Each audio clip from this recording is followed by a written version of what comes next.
My name's Ed Piskor, I'm Jim Rugg. and we are going to be unpacking the legendary Kevin Eastman interview from Comics Journal number 202. March 1998. One note right away, this is a Tom Spurgeon edited issue. This is from Tom Spurgeon's run of about 5 years there of really strong Comics Journal material. This may be the best of the bunch. This is one of the most entertaining interviews I've ever read in the Comics Journal. Gary Groth is the interviewer, and he is the perfect guy to be conducting this interview. It's the conversation between, I guess we could call them two publishers.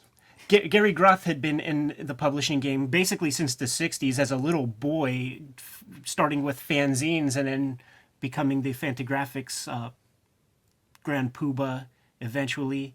And Kevin Eastman, at around age 21, kind of almost accidentally became a publisher when, nobody else was looking for their work, so they figured they would make something themselves. Yeah, Kevin Eastman, Peter Laird, Teenage Mutant Ninja Turtles #1. I was surprised to learn he was 21. I'm always surprised when young people have this kind of success, and I can't imagine how I would have handled it. So I think it's a real mixed blessing. You hear about people that win the lottery and their lives unravel. Obviously, this isn't just winning the lottery. A lot of work goes into this, but still, it is an overwhelming amount of success for a very young person, and there's no real precedent in comics for something like the Teenage Mutant Ninja Turtles. And we'll discover throughout that it's not all sunshine, man. When you have a tremendous success, you're gonna need to put some money away for legal fees. For sure. And Gary Groth, amazing interviewer, obviously, has a lot of skills. They shine in this interview. Starting with this introduction that's amazing to me, and it ends on this line that really sets the tone. If you didn't think it was possible to lose $14 million publishing alternative comics, read on. That is such a great intro to what we're about to get into here. Kevin Eastman says somewhere in there that his goal with the conversation was to just be as honest as possible and answer the questions in the same way he would one of his friends or at a bar or something like that when it was off the record. And the beauty of the interview is his complete sort of candidness. Absolutely. In the intro here, Gary Groth talks about, trying to set this interview up for years. And, I think Kevin Eastman at this point is finally ready to talk about it. And he's got some time. He has some time in his schedule now.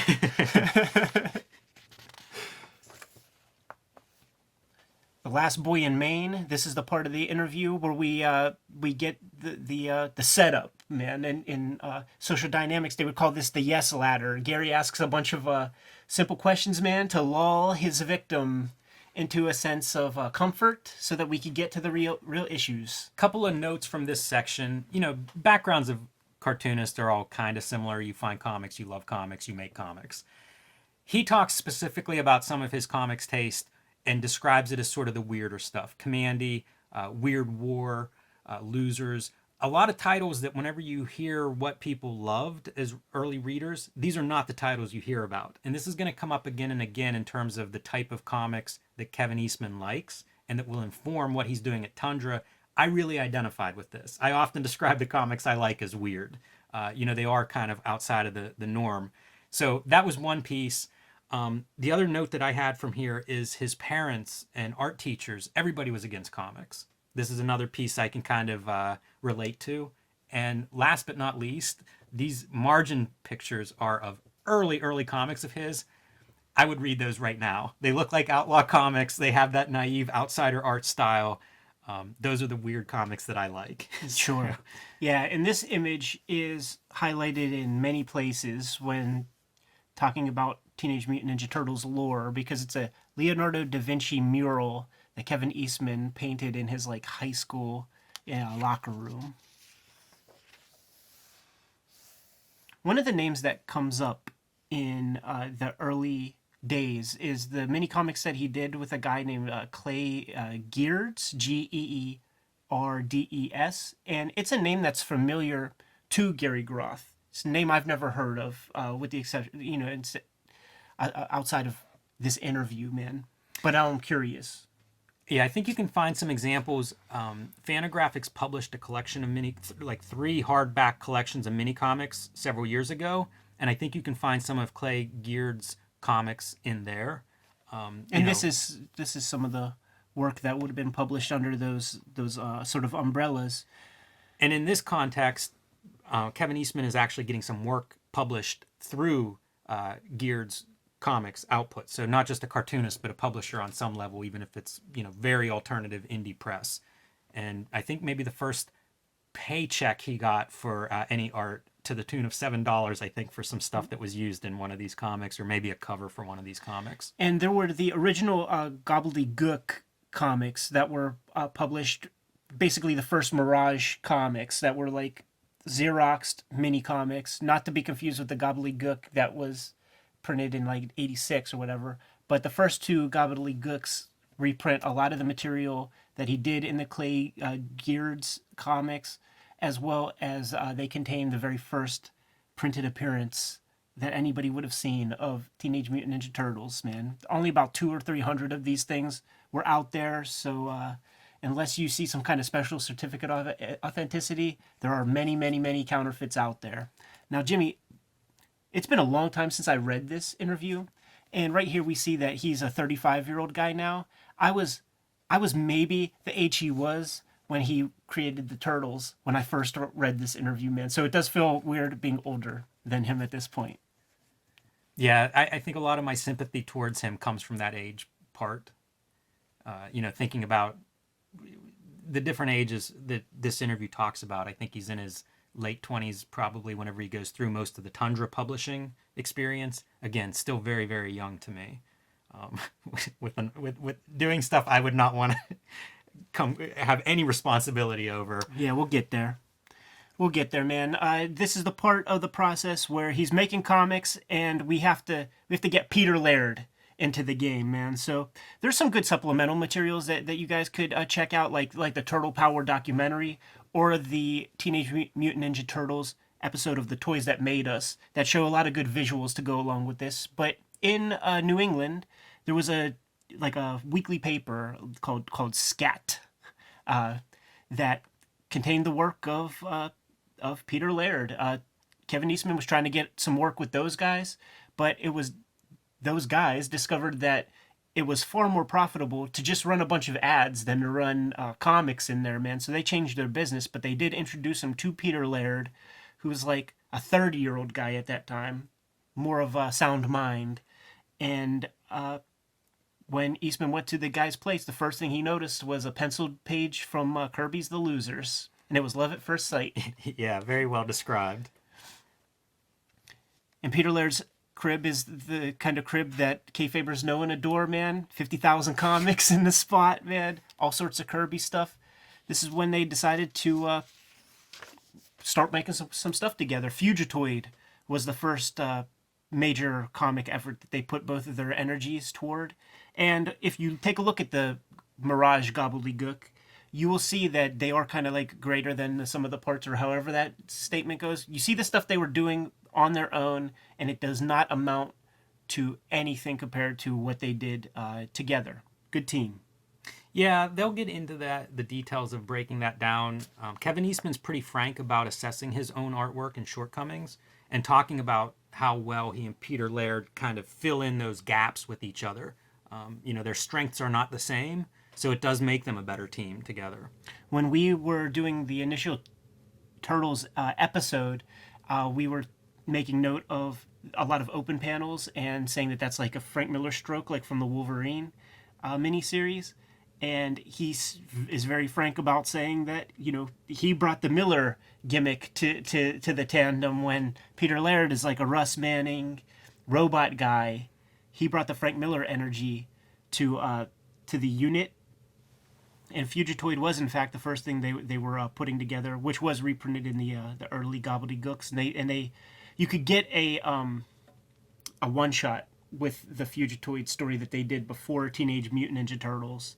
But as the legend goes, they're sitting there in the living room drawing, hanging out, watching T.J. Hooker, and Peter Laird draws the nunchuck attached to a turtle's body, passes over to Eastman. Eastman does his version. back and forth, and then they refine the characters, decide to make a comic book. Yeah, I enjoyed the description of their collaboration as they get the book up and running, because they are passing pages back and forth and trying to do half of, like each page would have half of them on it. So that part sounds fun, and it seems like he looks back on it fondly. Because one theme that will start to come up is the distance between him and the drawing table. As more business enters his life, less drawing takes place. And that is a theme that he comes back to several times. The quest to get back to the drawing table. But in this first, I don't know, couple years probably of Teenage Mutant Ninja Turtles, first year and a half maybe, they were working together. And I think he looks back on it fondly in this interview as kind of a, maybe some of his more enjoyable creative time period, especially for making his own comics. And this is the soundbite portion of the interview where he's telling a story that he told 1,000,000 times. Yeah. Man. Tax return check, $500. Peter Laird had a couple hundred. They got some money off, I believe, Uncle Quentin, who will be coming up in conversation much later. Yes, he will. So they got a G off of Uncle Quentin, maybe a couple other odds and ends. Enough that they were able to print 3,000 copies on newsprint with a 2-color cover, Teenage Mutant Ninja Turtles #1, and they had a little money left over to place an ad in the comic book buyer's guide. Yeah, and these things just blow out the door. Well, he imagines that it's a comic book buyer's guide ad that creates a situation where people start asking at shops, and then the people at the shop start calling distribution, and it's the distributors who are like, what do you got? I'm glad you mentioned that, because they have no idea how this works. Their idea is, we'll give you like a 10% discount on the cover price. And the distributors laugh at them and say, this is how it works. Because you're looking for distributors at a 50 to 60% discount on the cover price. Because the distributors are going to mark it up as they sell it to stores and handle it and ship it and do all that stuff. So nevertheless, the Turtles obviously capture the imagination of comic buyers, stores, distributors, everybody. And they go through that first 3,000 run quickly, and they use the money to then reprint it and get to work on issue 2. And one thing that came out in this interview for me is the numbers of their books really, they went through the roof. It's exponential. Like issue 1, first printing 3,000, second printing 6,000, third printing 30,000. Book 2 orders 15,000, or a print run, I should say. Book 3, 50 to 55,000. Right. By book 8, 135,000 copies. This is all before the cartoon, before the toys. This is just the comic takes off. Book 8 was the peak at 135,000. That's the Dave Sim Cerebus issue. And we're mentioning, first printings. The reprint of issue 2 went for 30,000.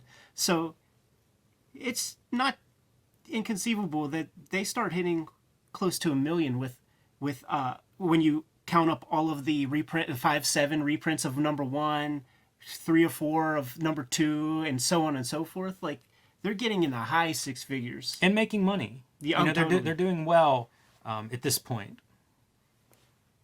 And that's when people start showing up.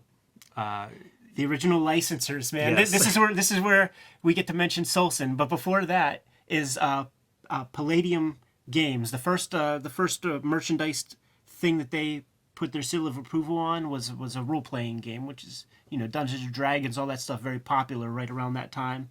Then comes the Soulsand technical manuals, Jimmy. Yes, I sort of love these. They license out the Turtles to another comics publisher, Soulsand, who was a black and white boom company for about a year. 1986, I think they only published for about a year. And these manuals were basically fighting manuals using the Turtles as salesmen, really. Super violent, kind of inappropriate, especially being sold to kids. And they mentioned that Soulsand ripped them off. They don't get into details, but Groth laughs because this is a very common story in regards to Soulsand. And probably early experience for Eastman and Laird in terms of who are you doing business with. Whenever, sort of at the beginning of putting the Turtles together, Eastman and Laird actually moved apart. But once the success of these comics started happening, Eastman moved back from wherever the heck he was cooking lobsters over the summer, and they decided to sort of set up shop. Mirage Studios, the idea is that the studio is a mirage because it's just the living room of their house. Right. So that what's that guy? Mark Friedman, the famous story that is elaborated on at great length in the Turtle Power documentary, as well as the Toys That Made Us TV show. Guy shows up in a rented suit and is asking for like a 5-year deal. They've been through this a bunch of times already. At this point, they said you got 30 days, come up with something, and then we'll go from there. And he does, man. Went to Playmates Toys, and brought the comics, showed them the stuff, and things. They came away with contracts, man.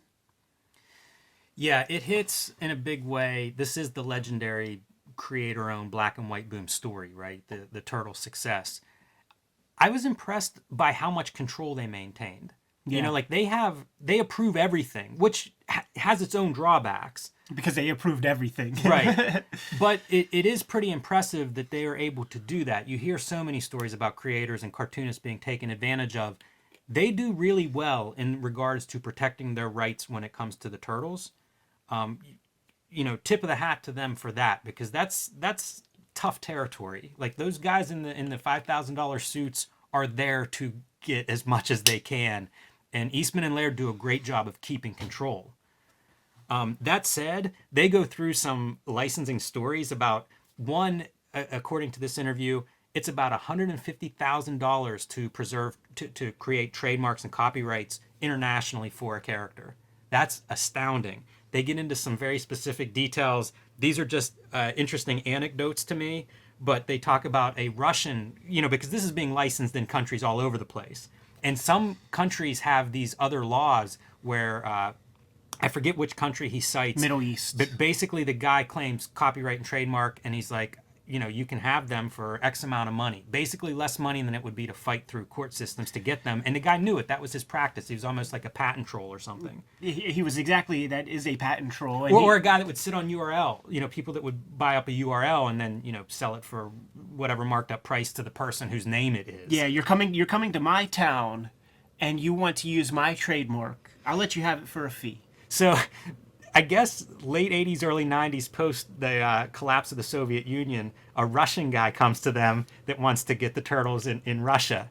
And it's just wild, wild west in Russia, the way they describe it. There's a lot of crime. You know, capitalism is half concept more than anything else. And it's just wild, wild west. And this guy basically tells them he's going to use the plant in Turkey that makes the toys for, I guess, Turkey or some different countries there. And he's going to just take truckloads of the toys into Russia. And if anybody is like bootlegging them or doing anything, he's going to go kick their ass. He's going to send armed goons to protect the trademark. They make the deal. It kind of works out, but it's completely organized crime, is the way Eastman describes the dealing the Russian license at this stage. Slightly nervous about, are we dealing with the damn Russian mafia here, man? Yeah, that's exactly who he says they're in business with for the Russian license. So all of this stuff is going down, like, at the height of the Turtles game, like, they said that the checks every 3 months could be no, like, over the course of like the 2 biggest years, they pull in about $60 million, these guys, man. But they're doing real well, like, even earlier, because of controlling all of those rights. And as the popularity grows, the cartoon happens and all of that, this is where the real headaches begin for a person. Yeah, let me give you this quote. Yeah. When the Turtles hit, that's when the drawing stopped. So that's an Eastman quote from the interview. But you're right, this is the headaches, Ed, and because there's also double-digit lawsuits that they're facing at all times and on different scales, from people who claim, you know, they completely created the Turtles, to little nuisance lawsuits. But it all requires legal attention. It's depositions that, like, these guys have to go to damn court to just, like, get their words on the record. It's approving everything.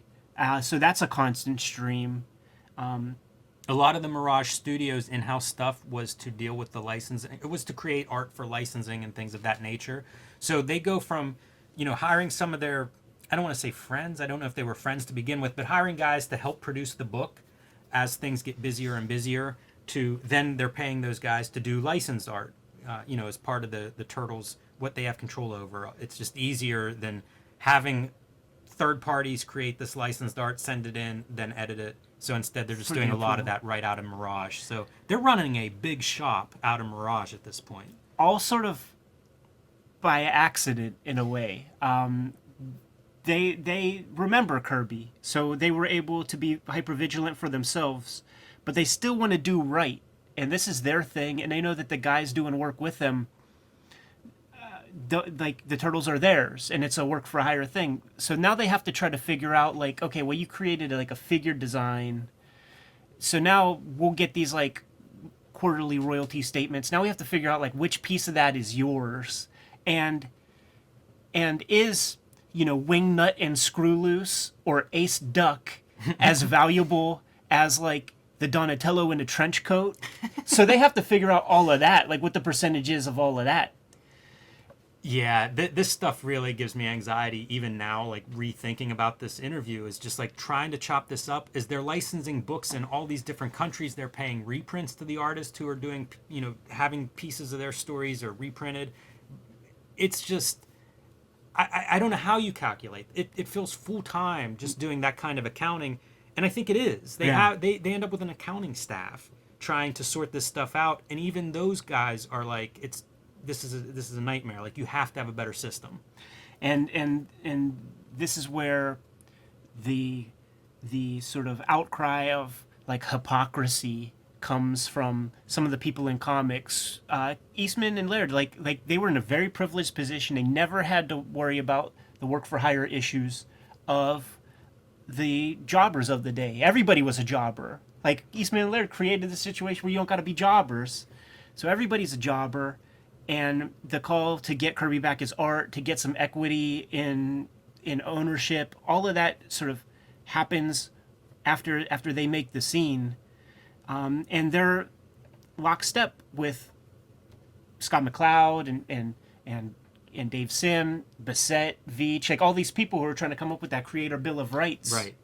And then Mirage Studios, by many of the people who are associated with the creators bill of rights, by their lights, Eastman and Laird are kind of betraying a lot of the ethos that the bill of rights is supposed to kind of like put forward. Yeah, it's a really difficult situation. What we're presented with in this interview is, I think, the perspective from Eastman and Laird of they're working hard and they're not able to draw. We've talked about it sucks if you draw every day and then you don't draw for a week or weeks or months or years. And at the same time, they're trying to be fair to these people they're working with. But of course, from that perspective, they're being criticized. So paranoia is a word that Kevin Eastman uses several times in this interview, and you understand why. He talks about a lot of these friendships. He no longer has any friendships at the time of this interview from the beginning of the Turtles time period. People were asking him for money for all kinds of stuff. He tells a story about a guy who did some work for him. I think he painted his house or painted a room or something. The guy approached him to co-sign a loan to do something to his own house. No connection at all. Like, people are coming out of the woodwork. It's easy to understand. It sounds like a nightmare. Yeah. It really does. Like, here's a guy who wanted to make comics, made a comic. It was phenomenally successful to the point that he no longer literally had any time to draw a comic. And this trickles down to everybody, like down to the people that they were paying very, very well, far at least comparable to market rates in advertising and comics. Like Steve Levine, you don't know Steve Levine. He didn't do a great run on Legion of Superheroes or something, but he was paid as good as any of those people thanks to equity stuff with toy rights, foreign market stuff, like all kinds of shit that they were involved with. And it became dicey whenever other people started getting involved with the Turtles. For instance, the big story with Teenage Mutant Ninja Turtles #8, the one that has Cerebus. At one point, Dave Sim just said, "I don't want this published anymore. No, yeah. I don't give you any more permission to publish it." And there's no reasoning at all. There's not an obvious fallout. There's nothing. It's just at some point, Dave Sim exercises his right, having control of that, and just decides no more reprinting. And this is for a property that might have 50 foreign translations, 25 foreign translations. So now there's a gap, there's a hole in the material that they can reprint. Same goes for the 3 Veitch issues, because it was Veitch and Bissett who sort of let everybody know that, like, these weird contracts that Mirage is giving us, they're worse than DC Comics, you know? And these guys are supposed to be, you know, our friends or whatever. And even Eastman, I think what I'm sort of discovering with, like, the McFarlane piece and the Eastman piece, like, these are the benchmark. This is like as good as it has gotten in comics, right? And the awareness of self that a McFarlane and a Eastman have, it's the same, where it's like they're so kind of like secure in many parts of their lives that they can be candid, and that creates a very compelling, interesting interview. Yeah, this section we have Gary Groth talking about acquiring more and more attorneys.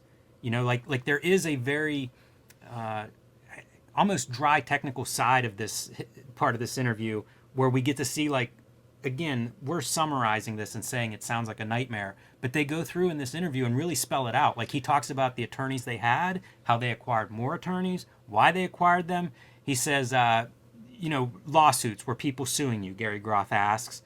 Eastman says, yeah, seemed like everyone was. And for what? And then we get a big long answer of these various lawsuits that just run the gamut. Like Buffalo Bob from Howdy Doody filed a $5 million lawsuit because they said cowabunga. Yeah, that was something that he says on the show or whatever. That comes up several times, is like you get sued for, it doesn't matter, any validity to the lawsuit, like you still have to go through it. And so that's part of why they're coming up with contracts, you know, that are work for hire contracts, so they can reprint this in 50 countries and not have to go each time to each creator and get them to sign off on each individual deal. Yeah, just hoping to maybe, if there's issues, it gets handled through arbitration rather than full-on lawsuits. There was a comic that Laird drew for some guy who turned out to be pretty crazy. So babbling dude on a damn train, and that's the other thing. Eastman gives, like, their full name, and I googled these motherfuckers, man. Like, find anything good? There's one guy who, like, we'll talk after. Yeah, let's not say any of his names. Yeah, because we don't have a team of lawyers. Yes. But they got sued because they drew an astronaut that was standing next to a turtle, and this guy felt like it was too close to their property, and it got that deep. Like, if a Steve Levine or an Eric Talbot draws a couple dudes with mohawks in the background, like, who has the copyright to those characters? It's that Byzantine. And everybody is sort of interested in them because they represent something, right? As you said, they've invented this new thing. They've invented the option of not being a jobber. And so, like, everybody wants a piece of them, and it's not all malicious. It's just like the Creator Bill of Rights is a great example. Like, that's a really interesting piece to me.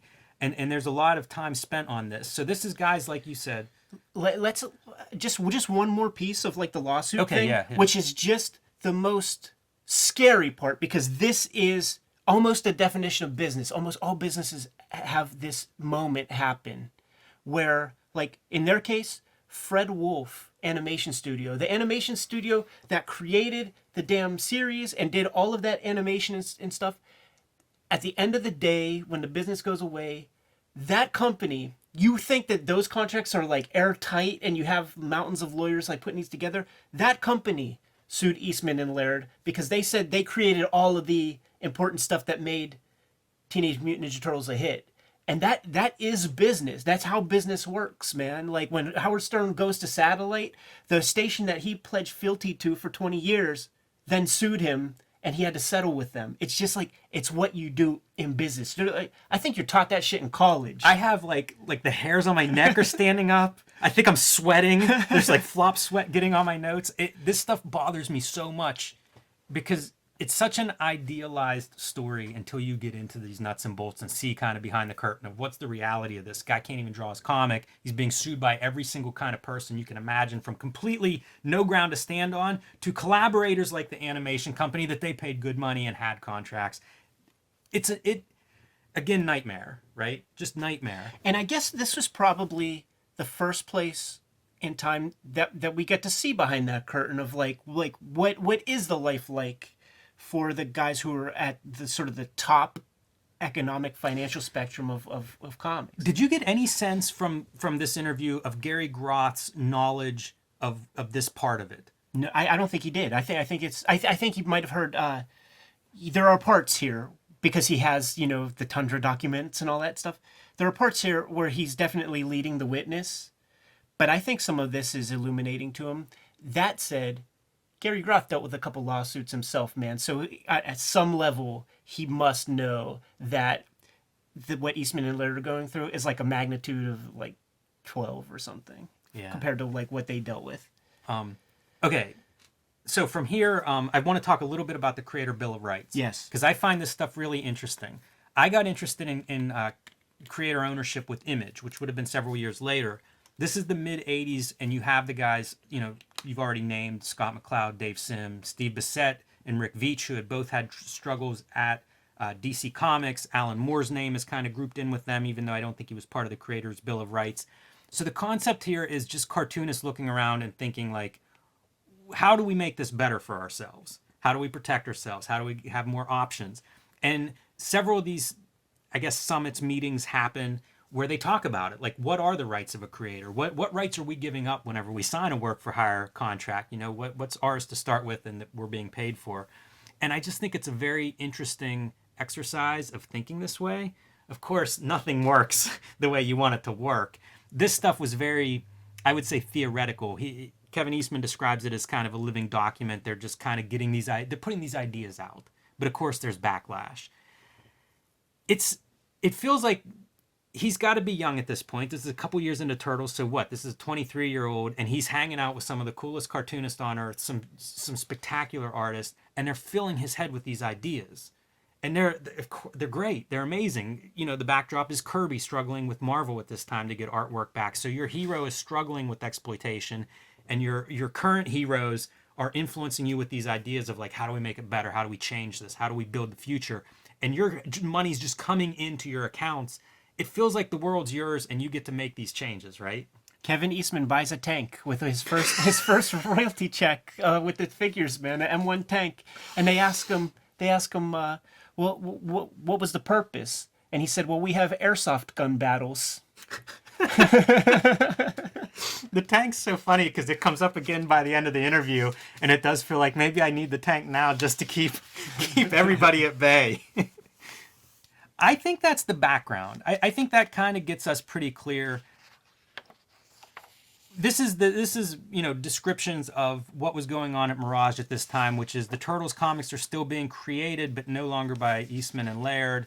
They have a staff of artists who are doing a lot of licensing art, so they have this pool of artists around them, and I get the sense that Eastman's a little jealous when he looks out and gets to see people at drawing tables, drawing pictures and things like that, while he is doing, as you say, depositions, business meetings with lawyer after lawyer. It's all they do, and it seems like he's really struggling. And this is a part that is unclear to me from the interview. The interview goes from just the overwhelming legal business side of managing the Turtles to Eastman then starts Tundra, and I don't understand exactly, like, did things slow down on the Turtle front? Did he hand stuff off to Laird? Like, I don't understand how he goes from, like, the overwhelming Turtles business machine to then, like, let me add Tundra. Yeah, it's not so clear, but there is a part where he mentions to Laird that he just wants to, he has this idea and he just is going to try it over here. And Laird says, but go be with God, go do that.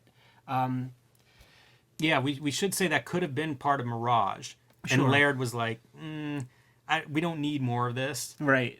But here's my blessing, like, go do your thing. And that's kind of the kernel beginning of Tundra. Yeah. And just to, like, so what you touched on with the guys in the Mirage Studios, kind of like feeling jealous of like everybody was jealous of the other. Like, Eastman was jealous of their free time, and then this is what I always suspect. This is like if the Kayfabe channel like goes huge. This is the nervous part, because once you're somebody's boss and you're paying for them, there is some primordial piece where they know that you're hooking them up with their lifestyle, and they get mad. Yeah. You know what I mean? They get jealous. You're not doing enough, and nobody in the listening audience is paid well enough for what they do. So there's that animosity that he has to contend with from everybody. It is true. Most of the interviews we read, or cartoonists, they aren't the boss. Right. Very rarely. I mean, even if they're doing their own work, they're still working with publishers that have some of that power or some of that dynamic. Eastman and Laird, man, they were completely the boss. They were the publishers. They were the owner of this IP. They were signing off on everything. They were the boss in a way that almost no cartoonists are. I wanted to point this stuff out. These sidebars are really fun. There was a time when they were tracking 25 to 30 requests each day for pleas of money. Nightmarish. Yeah. And then the other thing is Gary brings up the idea of what kind of mail were they receiving, and they give some examples of some of the more far out stuff that was coming in, including very explicit sexual fantasies with the turtles. Like, They invented furries, man. it is just wild. The whole idea of the turtles. This interview just gives you the behind the curtain peek of like what's the reality of having something the size of the turtles and being more or less solely responsible for it. Jimmy, we do show and tell videos, and we show things off, and we would flip a quarter and pick from the grab bag. You pick one, I pick one. The next day, coins with our names show up. You know what I mean? And we're not the turtles. No, it really does. Every little success we have with things like Cartoonist Kayfabe, I do in my head go, what if it was twice this size? What if it was 10 times this size? And you think of the turtles and it's like, what if it was 10,000 times this size? It's unfathomable. I think we're moving towards Tundra, Jimmy. Okay, so I think we've given a foundation of what is informing Kevin Eastman at this point. He is, I think, searching for some creative outlet. He does not have time to draw, according to him. Tundra is going to, I think part of that is that creative outlet. It's applying these creator bill of rights. It is such a fantasy. When I'm writing down like some of the stuff regarding Tundra, fantasy company comes to mind. And I mentioned the bill of rights was just this idea, like let's talk about this in sort of an idea space. Tundra feels like an extension of that. The reality of it can't exist the way he conceptualizes it. For instance, there's an 80-20 net split for books in the beginning of Tundra. He hires his Uncle Quentin, to be the president because he has some business background. Uncle Quentin shows up and says, you can't do this. You're going to need more money to run the company than the 80-20 split will provide. Footnote of this, that 80-20 net split, that's the Image deal. Yeah. So, there's many examples of this. Just the amount of creator control in the production side of it. It's all fantastic. It sounds great.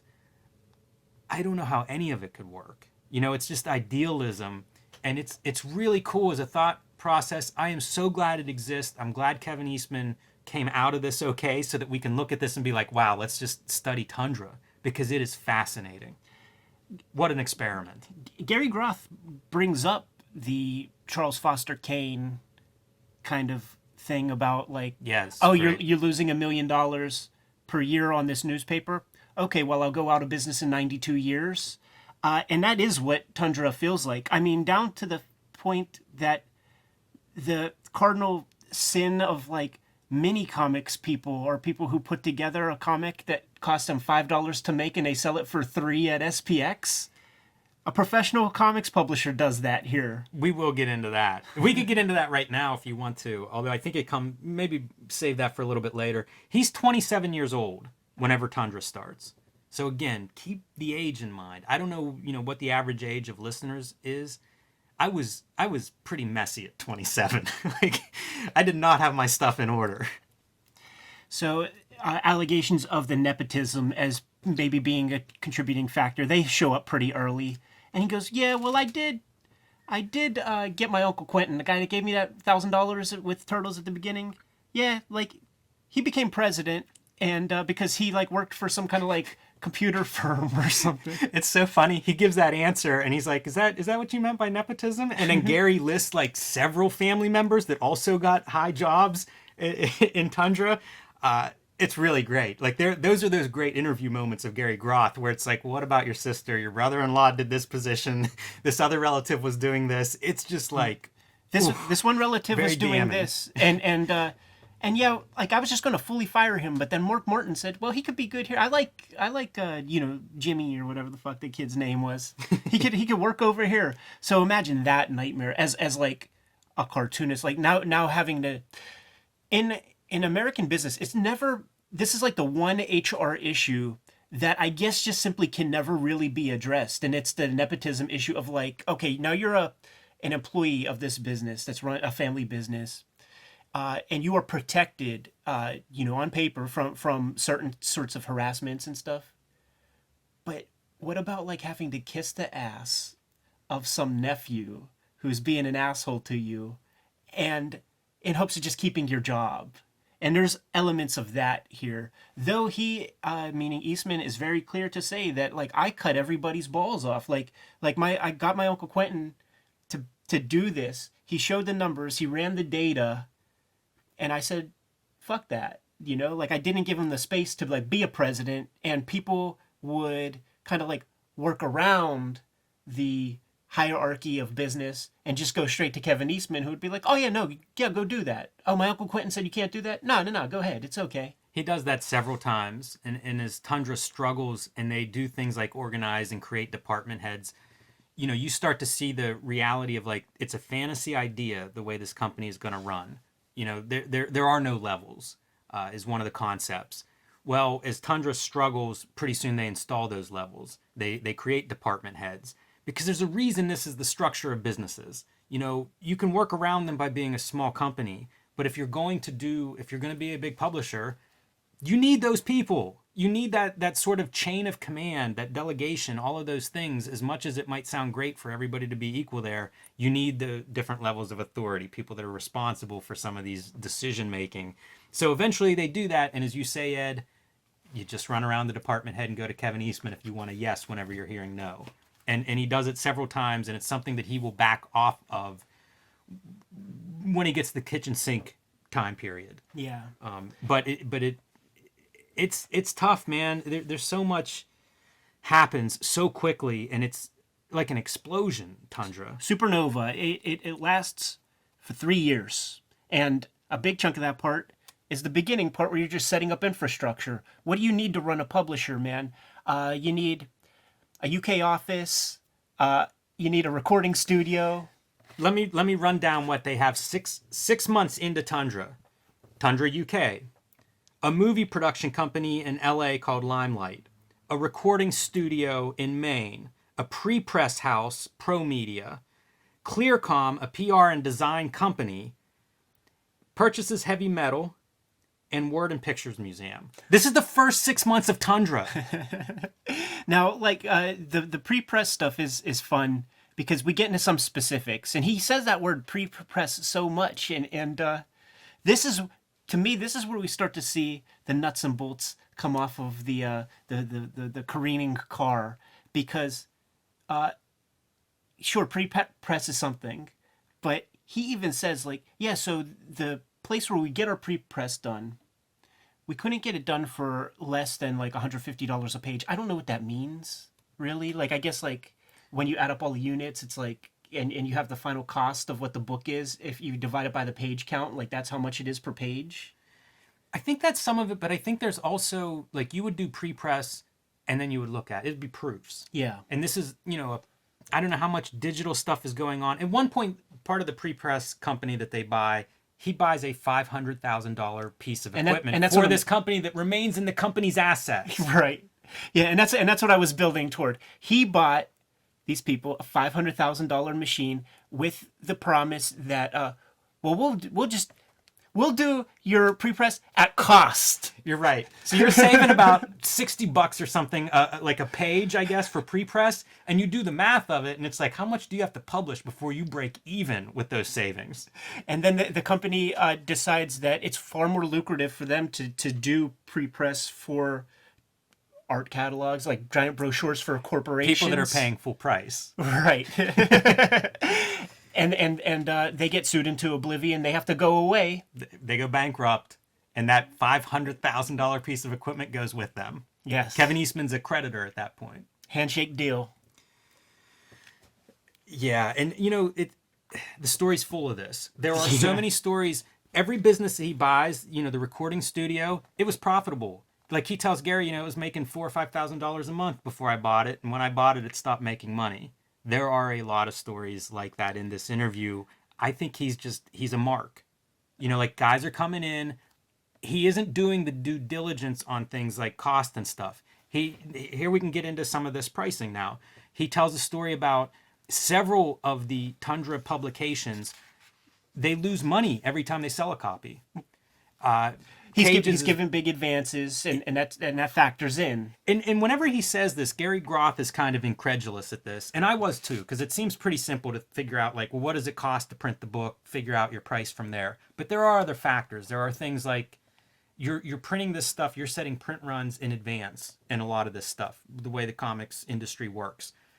You don't necessarily know what your orders are, or you certainly are giving these advances with best case scenario. And he talks about how like these guys who were selling 100,000 copies of their last book are selling 10,000 with Tundra. He doesn't consider that their last book was X-Men. Right. And this new one is, he gives some crazy example, but like these are art indie type comics, very hard to sell. There's no obvious audience. He's giving an advance based on no idea what the project's going to sell. So now you're on the hook for that amount. Then you're doing some advertising. Then the sales numbers, the pre-orders come in, and they're lower than you expected by a lot. So now you're trying to do more advertising. You're throwing good money at bad, trying to make this work. And that's how you end up with a book that whenever you sell it for $3.50, you're losing 5 cents Right. on every copy sold. You combine it with a certain naivete, which is also outlined when he's buying these businesses that are supposedly generating $4,000 or $5,000 a month profit until he buys them. He tells that same story so many times about different businesses where he's kind of mocking himself, and laughing at his own naivete of not doing the research, not doing the due diligence on this stuff.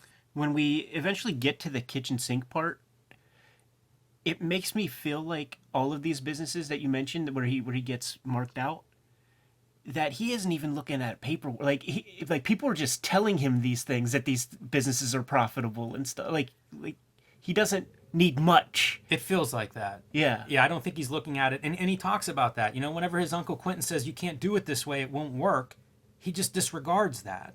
Like he doesn't even listen to the guys who are responsible for making the books line up. The gift and the curse of early success is one, that you have some loot to play with and your financial security is taken care of. But two, if you have that youthful naivete and you were proven right when you were so young, you might still think you're right. Like, you know what I mean? Like you could do no wrong. My uncle, he just had a job his whole life. What does he know? Yeah. That's a picture of the Art and Picture Museum, by the way, in Northampton, which is pretty legendary, pretty exciting. Isn't around today, but had some amazing shows historically. And we should, like, maybe we should compartmentalize. Let's do all Tundra, and Okay. then we'll do words and pictures so that we don't get That sounds good. too crazy. So here's a piece of Tundra stuff. Their plan, and I think he was talking to guys like Rick Veitch, he had these advisors and people he's bouncing ideas off of. The plan was start small and build this up. Right. So year 1, publish 5 books. Year 2, publish 10 books. Year 3, publish 15 books. And that would be the peak of his plans for Tundra. He goes to Comic-Con and he comes back with 65 projects. Or 70. He lost count. I mean, again, every one of these anecdotes tells you everything you need to know about Tundra. He was looking for 5 projects and comes back with 70. And it is, it's cartoonists fucking smelling chum in the water, lining up and giving him their sales pitch, which what did that look like? These bunch of fucking homunculus dweebs talking about, like, I really want to do this Peter Pan comic. It's something I've wanted to do my entire life. Here's $40,000, kid. Bring it back to me in 2 months. So then there's a situation where sometimes there are creative teams and there's a fallout amongst the team.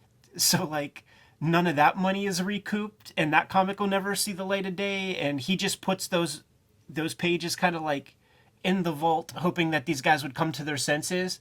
The only incentive for them to come to their senses for that book would be to make him his money back. Like there's no reason for them to give a fuck. I would say that he's very good about not naming names in a lot of spots, where I think if I was the dude, comics is a small business, and if somebody jacks you, let everybody know. That's my philosophy, man. And a lot of people took him around the block and took some loot from him. Yeah, I wonder about that.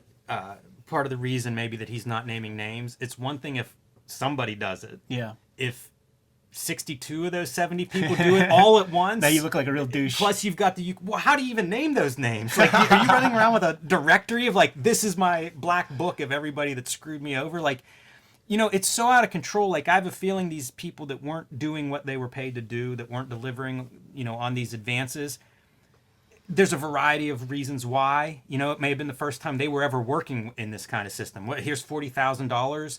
And now I'm going to go paint a graphic novel. I've never done that before. He talks about not having editors because, they were sort of like anti-editors.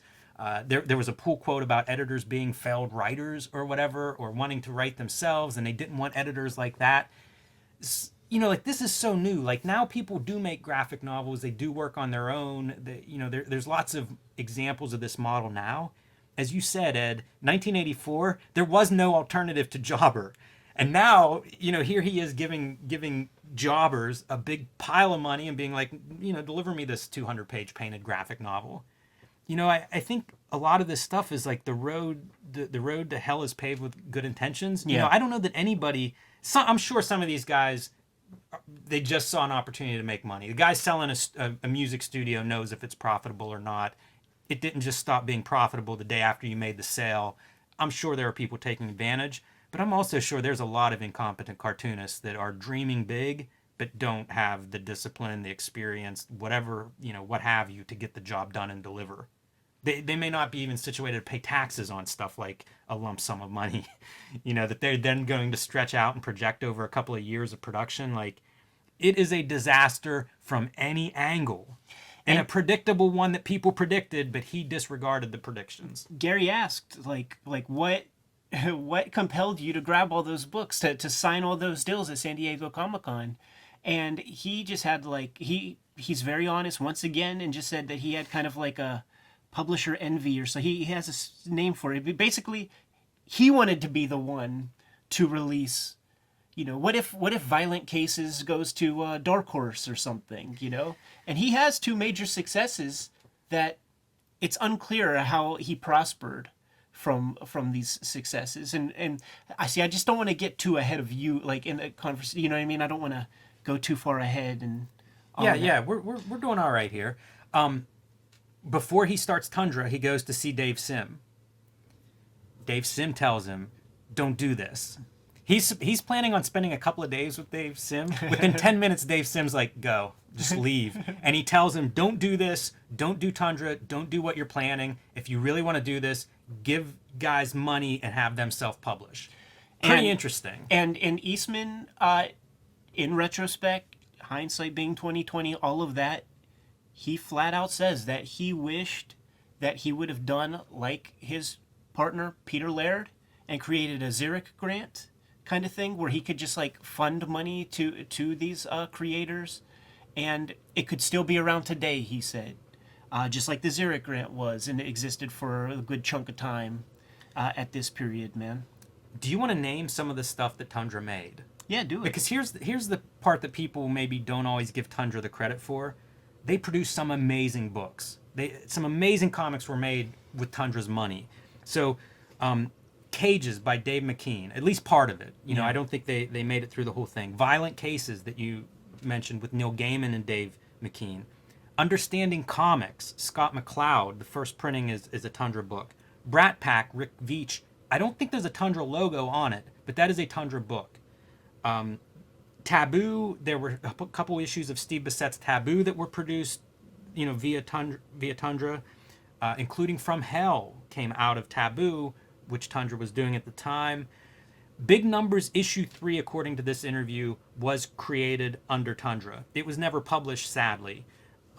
The Crow. The Yeah. Crow was developed. I mean, I guess it starts at Caliber, but it comes to sort of fruition under Tundra, ultimately published by Kitchen Sink after they make their deal. But that was another Tundra book that was, shepherded, put together by Tundra. And these are the hits that I mentioned. Like, it's Understanding Comics and The Crow are perennial books. Like millions of copies of Understanding Comics came out. It's just, it was a little too late. But the way that they were hemorrhaging money, if that infusion would have come, it would have just been more of the same. Yeah, I one thing I got the impression of reading this is when he gets rid of Tundra, when he sells Tundra to Kitchen Sink Press, it's not purely financial incentive, his reason for getting rid of it. I think it's almost all emotional exhaustion of Yeah. I can't manage this anymore. Yeah. We'll get there. Let's do Tundra UK. So Yes. Tundra UK starts within the first 6 months, and there's some great stories in here about Tundra UK, including the launch party for Tundra UK. At one point, Gary Groth asks him about what it cost because there were reports it was around $100,000, the launch party. It was held in some big museum in London. Lots of artists and stuff were flown out on Tundra's dime. It was in conjunction with a comic convention in the UK, which I guess there was like a big established comic convention. Imagine Karen Berger going there and finding these English creators, right, that make Vertigo so successful.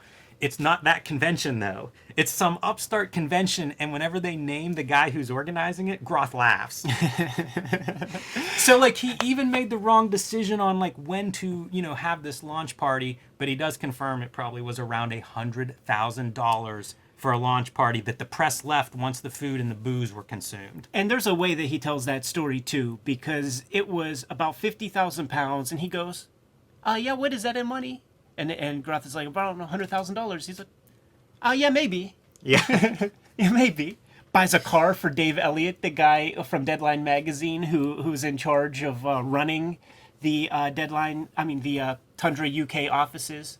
Which are in a very posh part of London. Yeah, because when he went there for that startup party, he didn't like the setting that the original office was, so he allowed them to move setting.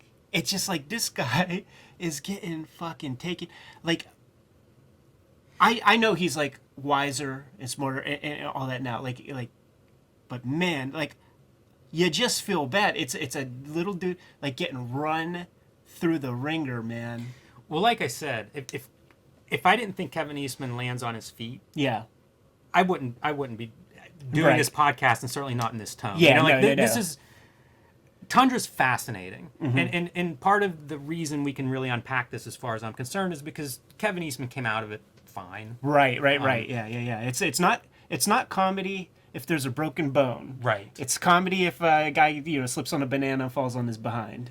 It is an incredible interview, though. Yeah. So Gary Groth, another thing he asks him about Tundra UK, he says, "You're aware UK alt comics market is considerably smaller than US?" Eastman says, "It was one of those things that I didn't know." That should tell you a lot. And so the question is what are you doing there? And his logic, I guess, conceptually can be sound. England is a English-speaking place, and when, say, a Swamp Thing book hits here. I was going to say, this is a time when Vertigo is very successful, or starting to show signs of success with guys like Alan Moore and Neil Gaiman. It very much is there's a talent exchange that's coming from London, from England. Right, but part of the deal was Deadline was happening. why do we have to license these books to some British publisher? We could just have two kind of distribution arms across the pond. They speak English anyhow, so whenever we get our stuff printed, maybe a portion of the books will go to the warehouse in the UK. Some will stay here for our shores, and that will all of his cost cutting measures cost $1 million. Yeah, they don't they don't work out as planned, but it is interesting. the concept is this synergistic idea of like, we will have reps in this market that can help with distro, can help with press. You know, they basically can be insiders in this market that we plan to use. Yeah. You know, he's looking at all of this stuff through the lenses of the Turtles. And the Turtles, it's like, oh, we were doing pretty well when we were selling 100,000 copies in America, and then when we started selling in 50 countries around the world, suddenly our checks were tens of millions of dollars. We're going to do the same thing with Tundra. We're going to sell in Europe. We're going to sell in all these different countries. We'll have a UK office to help facilitate this and make it happen faster and better and bigger. There's just no Turtles. They're missing the Turtles part of that. Yeah. Rain didn't do the trick. No, it didn't. No, it didn't. When they started, you know, the idea was to like give these guys the loot, the cartoonists the loot, let them make their groundbreaker, their masterpiece, and that was proving not to be the case. People weren't serving up the books. The books, when they eventually would come out, they weren't selling much. So he started to look at like more profitable properties for comics. This is where Madman comes in, Mike Allred, a book that, you know, critically everybody liked. Like, it has the humor that people would enjoy. Blah blah blah. I think they get into numbers with that. Did you take those down? I don't have specific numbers. They'll come up. Like, I should have taken them down myself, man. But That's a book that he cites though for sales. Whenever they talk about how a book could lose money on a sale. yeah, Madman is one of the examples, and I think it's around 3,000 copies. I think it gets into 20,000 once it gets to Dark Horse. right. But that's one where like they threw more money at advertising. You know, like, You know what it was? They had to with the advance that Allred got, they would have had to have sold 20,000 copies to break even. right. And it did something like 10 or whatever. And that was for issue 1, down to 3,000 with the last issue or whatever. But they also printed with the idea of profits in mind. So that's how you get those books in the quarter bin and stuff. Year 2, bought a bigger warehouse because books aren't selling like the artist's previous work on X-Men. The profit split went from 80-20 to 50-50. Started looking for superhero stuff, what he calls mainstream. It's just it's tragic, you know. Like everything that people told him in the beginning, we start to see it implemented in year 2. Now, did you expect Tundra UK to eventually reimburse these costs? Eastman says, yeah. Groth says, you did, and laughs. And to be clear, Eastman thought that the profits would be from the distribution. So, like, I don't know who told him, man, that, like, comics in the UK, like, when you hear, like, the lists of countries and comics, you hear, you know, Japan, France, America. Like, I don't know where UK is on that list, man. This gets into some of the other companies that he was buying. And again, time-wise, this is all overlapping. You know, again, first 6 months is when all of this stuff is happening. It's all the ramp up. It's all the enthusiasm. They use the word optimistic several times, both Gary Groth and Kevin Eastman, to describe this. So we get some details about, like, you know, the businesses he's buying, like the recording studios. And his thing is, like, you know, like, we're going to do this mashup. Like, I got George Pratt to, like, make a graphic novel that's going to have a soundtrack. And he's almost like holding out hope, but he's like, yeah, you saw that Bill Sienkiewicz, Jimi Hendrix thing with the record or whatever? Like, that thing did gangbusters. And it's like, George Pratt and what? like you just a couple guys, studio players, are gonna fucking make your little soundtrack? Yeah, it I guess a lack of research, right? I mean, it's bizarre. Youthful naivete. I chalk it up to that a lot. The fact that it is consequence-free in a lot of ways. Yeah, he spent a lot of money, man. And he had a lot of money. So it's just like, you know, what's the consequence? Ego? Really, when you get down to it, his bills are still paid. So it's just like, to outside perception, you look like a rube or something. And if you could deal with that, then no big deal. Should we get into big numbers talk, or? Yeah, we can talk big numbers here.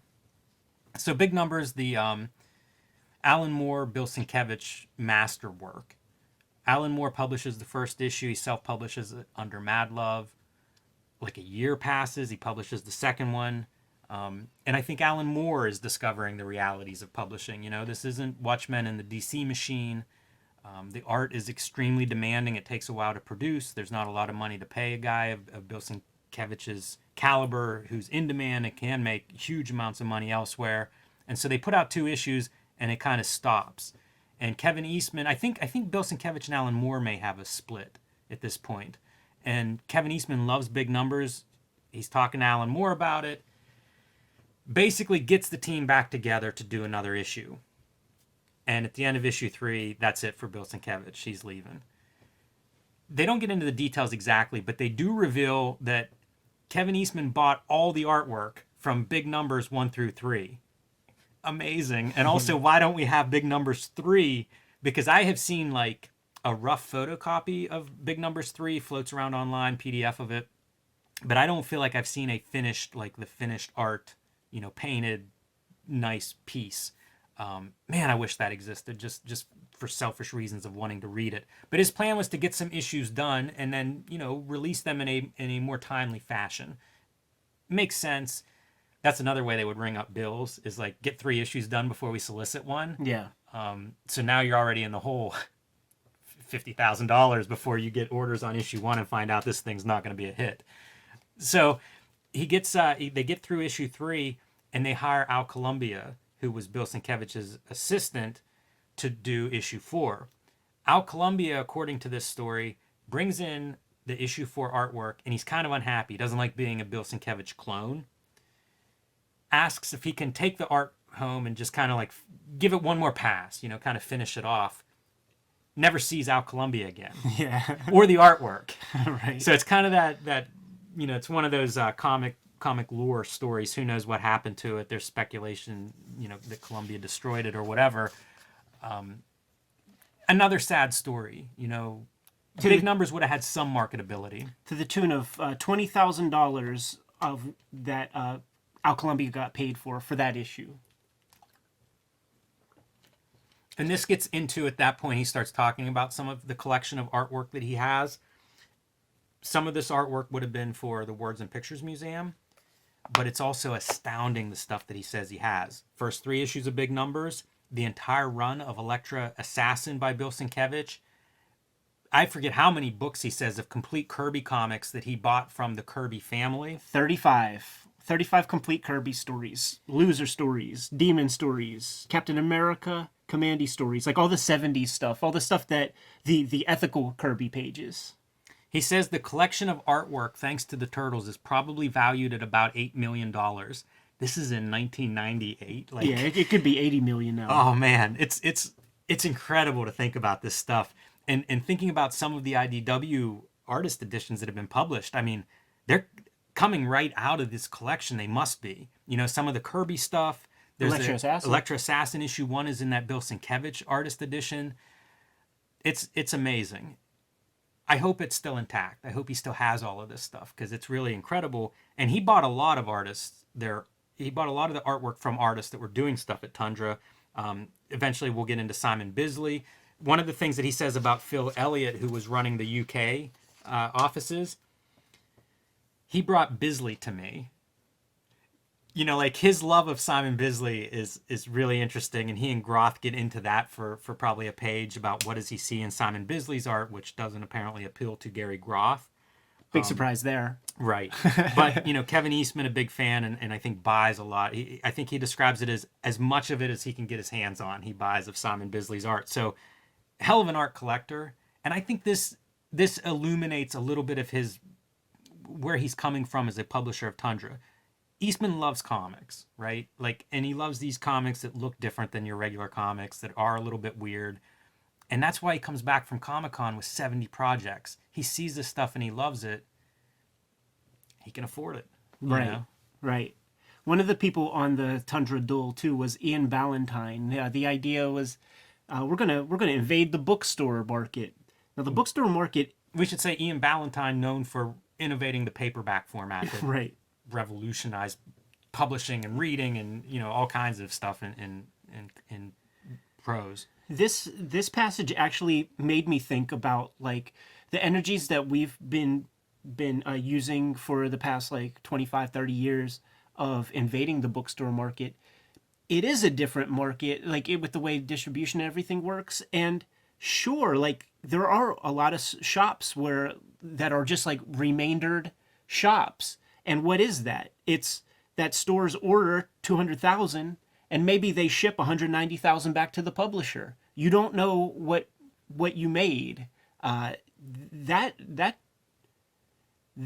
could be incredibly nerve-wracking to us cartoonists. Like imagine like now you have to like you're responsible for printing 50,000 of something and then it all gets returned. So it's like in some ways like this solidifies the idea of like how the direct market kind of like gave publishers like a little bit extra blood in the veins over time so that they could actually like figure out what kind of money and capital they're bringing in to continue publishing or make adjustments or whatever. Yeah, to minimize the risks of that initial overhead.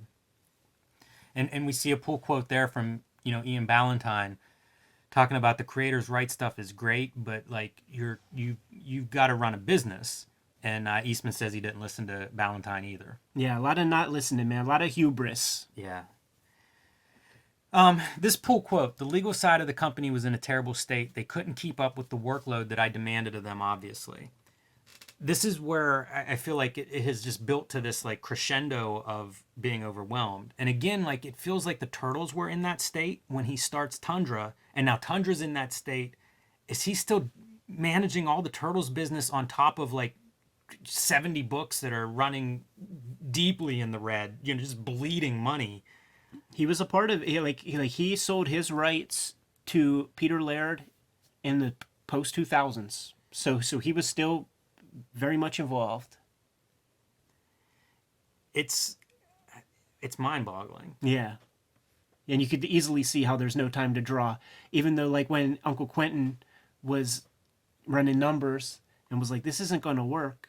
And he said, listen, Dad, listen, Unc, the profits of Turtles doing just fine, and it's facilitating everything we're doing here. But don't even trip, because I'm bringing Melting Pot and one other piece, man, to Tundra, and that's gonna float the company. He said, man.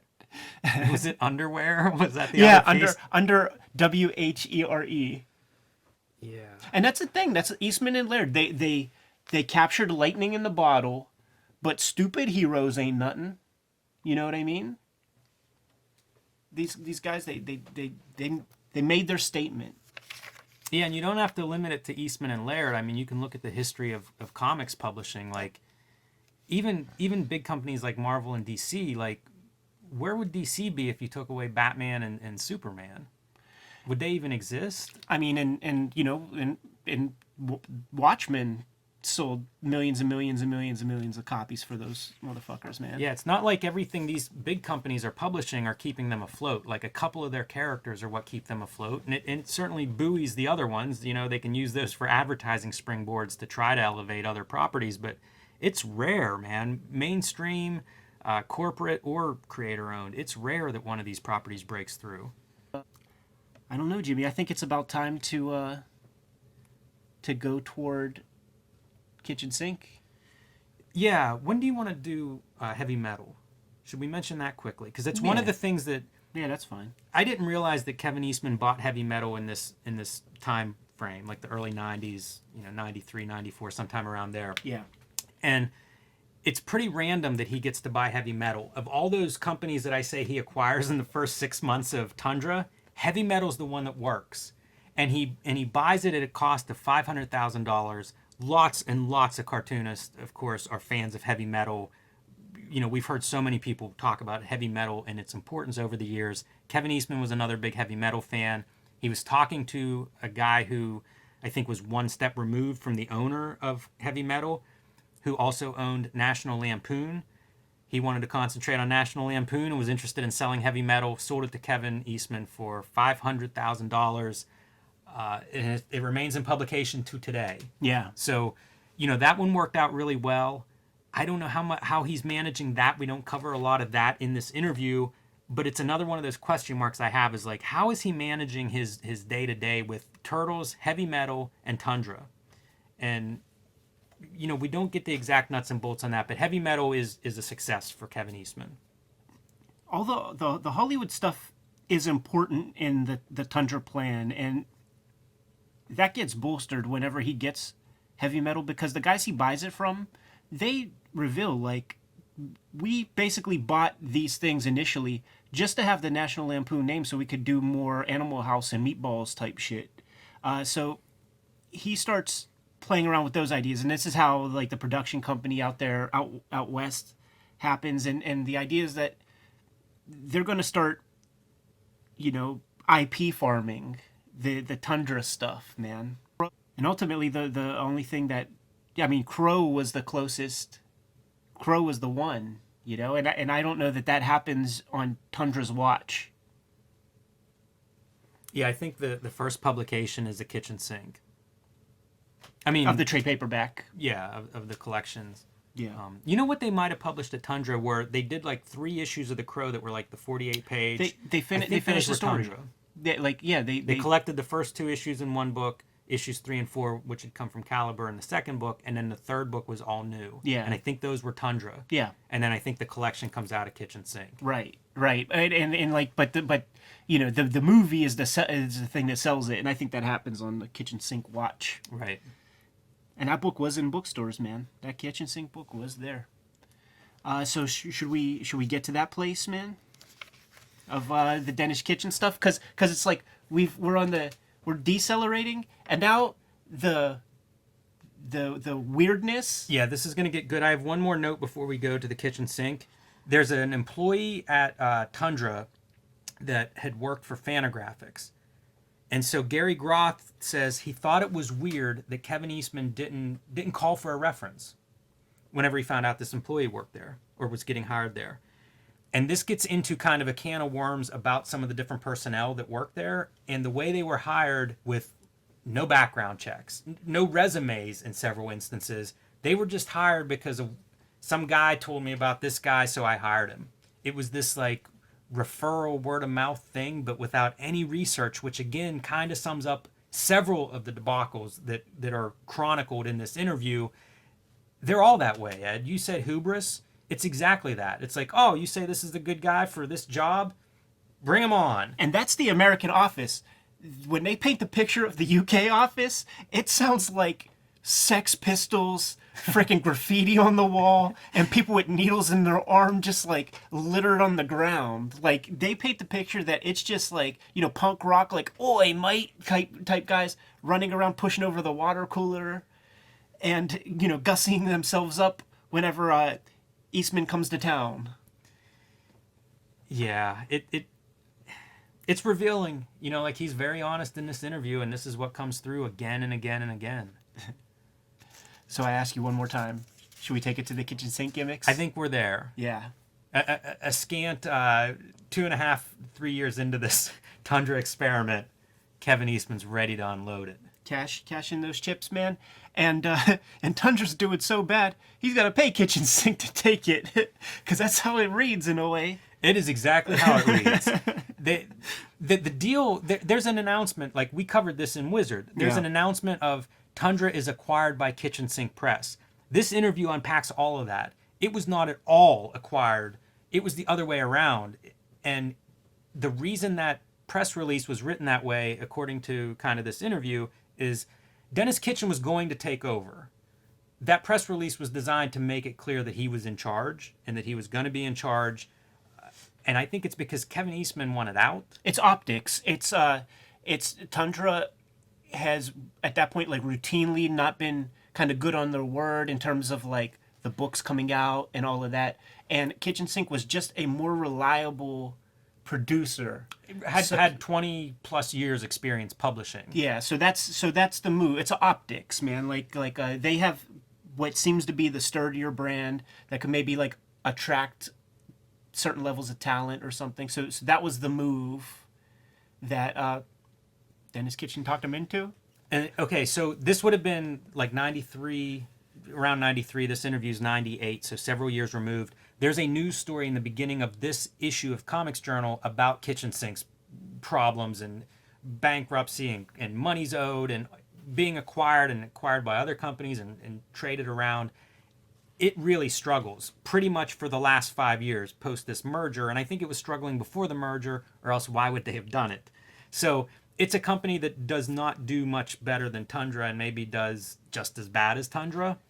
But Eastman, whenever he's getting involved, at first he's going to have a 51% control. They manipulate that around so he ends up with 49%, which again keeps Dennis Kitchen in charge. He's giving him $2 million over 2 years to basically keep this operation running. And Gary Groth spends, I don't know how many pages, like he can't understand at all like what this is for. What are you doing with $2 million? What was published that used that money? Like what is going on there? It should not cost that much for anything alternative comics related. Explain it. And there is no explanation. A Ferrari is mentioned at one point. There is a Ferrari that Kevin Eastman then sells to Dennis Kitchen. A red Ferrari. It's insane. It's like that was part of the deal. Like I'll give you, 1.75 million and this red Ferrari. And then, Dennis Kitchen, like, was up there in farm country, man. Wisconsin. And moved to, like, was it Northampton? It was Northampton, which, Groth talks about how expensive it is to operate a business there. The term Taxachusetts is coined here. And he talks about Kevin Eastman, owned that building or whatever. He's giving it to him rent-free as part of this deal, like, to make this stuff work. This is the part of the interview where Gary Groth is just like, he can't understand anymore like, what is going on. None of this makes sense. And I can't either. Like, there's no explanation for any of this stuff. I do, like, man, he records all of this stuff. Let's hear this tape, because the way that I read Eastman's statements, what I'm putting on it myself is that it's like, it's not making sense to him. Like it's like almost like he's connecting dots as he's saying the words. I think you're right. I think you're very right. Because there are specific questions that Groth asks, and it seems like Eastman is like, yeah, I guess nothing was published from that $1.5 million. There are a couple of lingering projects that Dennis Kitchen's like, this is not, we're not publishing this, or this is not, can't be, it's not commercial, we don't want to publish this. And so Eastman would then bankroll those himself outside of the $2 million that he's providing to Kitchen Sink in this 2-year period. Yes. I can understand Gary Groth's confusion. I'm confused. What is going on? This is just... Tell me, this is the only explanation I have, Ed. See if this registers. Eastman was mentally just destroyed at this point. This is, I don't know, 5 years maybe? Like if the Turtles went berserk for a couple of years, and then he starts Tundra, and we've chronicled what that is for 3 years. I feel like he is completely out of his mind. It is PTSD is what I'm reading about in this interview, especially the way he kind of laughs off some of this stuff. And it really feels like you survived the trauma in this experience. This was your 20s, where you just had an overwhelming amount of madness exposure, and he just had to get rid of it. Because this kitchen sink deal, it starts out he has 51% of the merger property, then 49%. Then Kitchen Sink sells it or sells part of it again, and his shares keep going down to like 20%, then 4%. At some point, he gets a letter from somebody that's like, this is the end. Like, you don't get any, there's no payout or anything. You just no longer have any stake in this company whatsoever. And it doesn't seem to bother him. I think he just had to get out. Like, once Dennis Kitchen, signs the $1.5 million check from Kevin Eastman, and Eastman's like, you're making the decisions. Don't call me for a while ever. Like I have to not think about this for 5 years so I can get ready to talk to Gary Groth. I mean, right? Is there any other takeaway for you in this, Ed? Like, it really does. It seems like it was just like, say the bill comes to him and he just goes, fine, like here, like just, and not even like looking at it, not even caring, just totally like. I hesitate to say taken advantage, because how many times do you have to be taken advantage of before you you strengthen your resolve a little bit. You know, I'm sure he's cool now. Like, I'm sure, like, people ain't gonna catch him now. And I certainly fucking hope not. You know what I'm saying, man? But this is just, this is what happens when you hear about those poor bastards who hit the lottery and kill themselves in a couple of years. This is what happens when those lottery winners get killed by their cousin. Yes. Money does not take care of every problem in one's life. And this is one of those great examples where it can create a lot of complication when a dude can really be just drinking daiquiris with his penthouse pet wife, Julie Strain, at the time, in St. Mark's, and just chilling. Yeah, I feel like he took a several-year vacation after this. Gary Groth, this quote here, at least half of that is ludicrous. This is describing like the Tundra kitchen sink press merger stuff. Pull quote, Tundra was a fucking nightmare. I wanted Dennis to have the full power to try to straighten it out.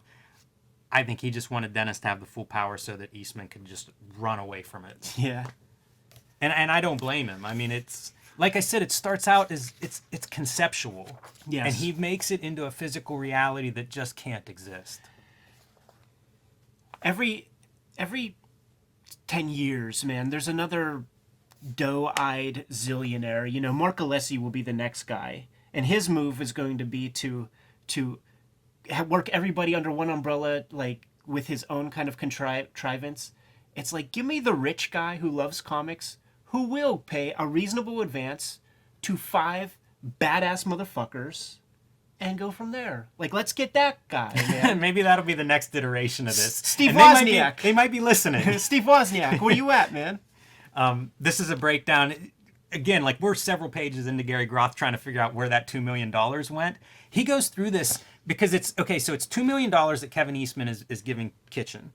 Then he tells the story about when The Crow came out, they just exploited the licensing of that to its max. Somewhere in the neighborhood of $3 to $4 million were made off of that. There's another, I think, investor that comes in and puts like another $1 million in. There's around $7 million in like a 2-year span here for Kitchen Sink Press, which is just in financial trouble after financial trouble. And they're trying to unpack, like, where's that $7 million go? It's really scary with some of this. Like, he pulls out that Captain Stern, Bernie Wrightson did a 5-issue book called Captain Stern, and he goes through and describes how, like, each issue is a $30,000 loss, and you've got 5 of them sitting in the warehouse. Yeah. It still isn't, you know, $14 million or $7 million, but by his calculation, it's $150,000 in the red. Never expecting to recoup more than a quarter of whatever I invested in both at this point, which is about $14 million. It's where he says the words, to which Gary Groth says, holy shit. And Eastman says, holy fucking shit, yes. It was respectable, yes. And then Groth is aghast. Tundra cost you $14 million? And then he goes into it. That's when he starts, like, laying out those assets and all that. Assets meaning physical real estate of buildings, Tundra UK, all that bullshit. A silence creeps. Yeah, it's exhausting, man. I read this thing, and it's, you know, I highly recommend it to any of the viewers. If we've piqued your interest, there are details that we haven't gotten into with this thing. It's astounding. You know, Eastman really kind of lays it all out, lays out his experience. The great shot, Kevin Eastman, Simon Bisley, and the tank. Which he still owns, as far as I know. Although it's for sale at this interview time. So this is sort of what I mean about Gary Groth being the perfect guy to do the interview, because the bulk of the interview is about the publishing venture. And Gary Groth has been publishing for decades at this point, knows the costs involved when it comes to publishing a book or a series of books or a company's load of books. So he knew the exact questions that needed to be asked to really, like, get to the nuts and bolts and the nitty gritty, you know, like, just, you know, some Rolling Stone reporter whose job it is to ask questions would not have been able to get this data from Eastman. It's incredible, man. Yeah, nobody else could have put together an interview like this. We're lucky in that those two guys sat down and had this conversation. Agreed. Because I do, you know, my feelings toward Tundra really are, a sense of awe, but I'm so happy that it happened. From a comics history point of view, it's an incredible endeavor. And I'm glad we have a record of it here. Yes. from the guy who was there. Again, this is a fun conversation because Kevin Eastman's fine. Yeah. Wow, though. Like imagine, this would devastate anyone. Like one of the tough parts they get into is originally, I guess, he had made a 5-year commitment. Right. He sells it to Kitchen Sink at end of year 3. I think that's probably where the $2 million 2-year severance package may have come from, is possibly a guilty conscience. They don't say that here, but he does talk about like people who worked for Tundra that relocated, that changed their life to be a part of this. The people, the longtime employees at Tundra, like he describes kind of their loyalty. This was a dream. It was a concept. Most comics creators have an idealism in them.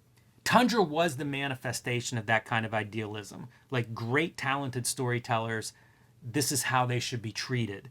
We're going to change the world, the publishing world. We're going to be the biggest thing ever. All of this money that you're sinking into it will come back, even at an 80-20 split. It was a dream, and a lot of people bought into that dream. And 3 years into their 5-year plan, the dream ends. And so what do you do with those people that have sold their house in Alabama and moved to Northampton? There is a personal cost associated with it. I mean, even before that, like, how many woe is me, can I get a couple dollar stories can a guy hear in one's lifetime, So there's all this mounting stuff. And I'm sitting here unpacking what you're saying about the frustration and eventual divestiture and pushing the stuff away. If you're comfortable getting into the postscript, like there is one more ridiculous, crazy business thing that he did as a postscript to this that benefited him zero. Okay. In the aughts, I believe, maybe early 2010, 11, 12, he sold his stake in Teenage Mutant Ninja Turtles to Peter Laird. I'm sure it was for a pretty penny, never disclosed. He's fine forever. Peter Laird subsequently sells 100% of the Turtles to Viacom. He mentions in The Toys That Made Us, he gets $60 million of that. I'm sure Eastman is fine, did okay. But when he heard that number on that show, he goes, oh, okay. So we ain't crying for Eastman, because that's the thing, in That Toys That Made Us, they do position him as victim. When you're telling a story on film, it's like winners, losers, heroes, villains type shit. They position him as victim. He's not a victim. You said it best earlier. We're not putting this channel together to diss people who made super bad deals and ended up as paupers. There ain't no fun in that.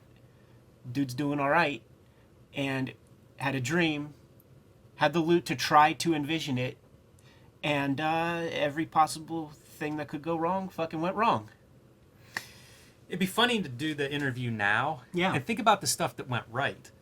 Think of all the original art that he invested in at a time, like we talked about, like the Kirby stories. They used to be advertised in the back of the Kirby collector, and it'd be, I don't know, $5,000 for a complete issue of a Jack Kirby comic. Those prices have great investment, Mr. Eastman. Like, you nailed those. So, yeah, you're totally right, Ed. What a life. Write the memoirs next. I mean, it's incredible the life that he has led and the amount of living in that time period. Mr. Eastman, fuck your memoirs. Here's what'll happen. You're gonna give me... Hold up. Mr. Eastman, give us a $2 million advance and we'll do the shoot interview. How about that? Oh, shit. I don't know if I'll keep any of that. I just couldn't get it out straight. Or maybe we keep all of it. Oh, man. I'm pooped. It's an incredible story. It is just an incredible story. Thank you, Kevin Eastman. Thank you, Gary Groth. I've read lots of Comics Journal interviews. I love this stuff. This is probably, this is the legendary interview. Everybody I know, this is the interview people talk about. Getting out of here, I'm gonna put a call out to the Kayfabers. I'm gonna ask them to leave some comments about their favorite Comics Journal interviews.